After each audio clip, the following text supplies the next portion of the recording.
But what if instead of getting your own reviews, what if are very dangerous words for me. If I ever say that to you, beware.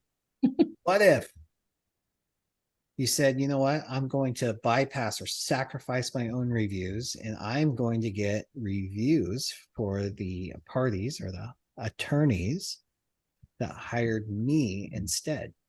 And that means I'm just going to be part of the channel that says, hey, I'm an extension of your services anyway.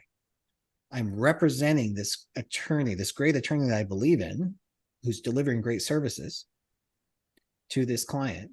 And I'm going to help facilitate more 5-star reviews for them. How would that change the dynamic and the relationship that you have with that attorney? Do you think they'd ever go to any other notary in the world if they knew you were at the table working for them as well? So here's how that would look. First, you'd have to have a conversation with them. You'd have to determine if that's of value to them or not, because value is in the eye of the beholder. They may not see value in it. Maybe they've got it all figured out. Maybe they have 3,000 reviews and they've got a system in place. And if you interject, it might jam things up. That could be the case. There's very few and far between, but that could be the case. Most solopreneurs are just like you and me. These attorneys are not trained to be business owners. They're like literally you and me. They're like, oh, I got to figure out Google Business Profile. Oh, I got to figure out reviews. Oh, I got to figure out this. I got to have a website.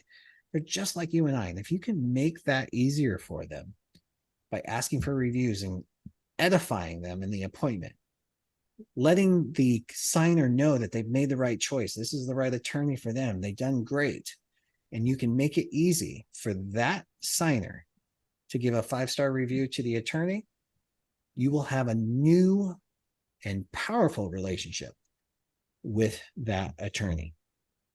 And then the only other thing I would suggest is that if you decide that this is a win-win for your client, is that you check in on your results.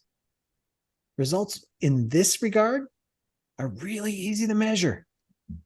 If an attorney has 3 reviews when he starts with you, and after 6 weeks of working with you, he has 33 reviews, then it's working. So just check in and have those types of conversations.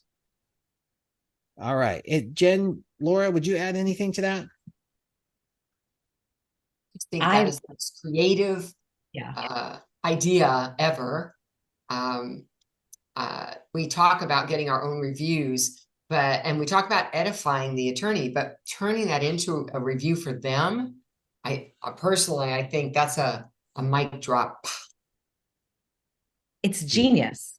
It's genius. And I know it's probably making a lot of people nervous, even considering this idea. But I would honestly, I mean, this is a new concept here, right? So if in my business, I'm adding this as a service where I'm going to start asking the signers to send a Google review to the attorney's office, this is something you can incorporate, every second or third appointment or every 5th appointment to get started, to get you, it's not something you need to do every single time right away. Right. But try it out and see the kind of reaction that you get from the attorney, because imagine if someone was doing this for you. Imagine how great that would be and how much you would just adore that person that was going out and giving you reviews. And it wasn't you sitting at the table with them. It's powerful. It's powerful. I think this is one of these ideas that's going to take some time to kind of really sink in. Well, and I'll tell you what, like even beyond the adoration of it, it's priceless. Yeah. If an attorney had an army of notaries out there advocating and edifying them like this, you become invaluable, whether it's one notary or 6.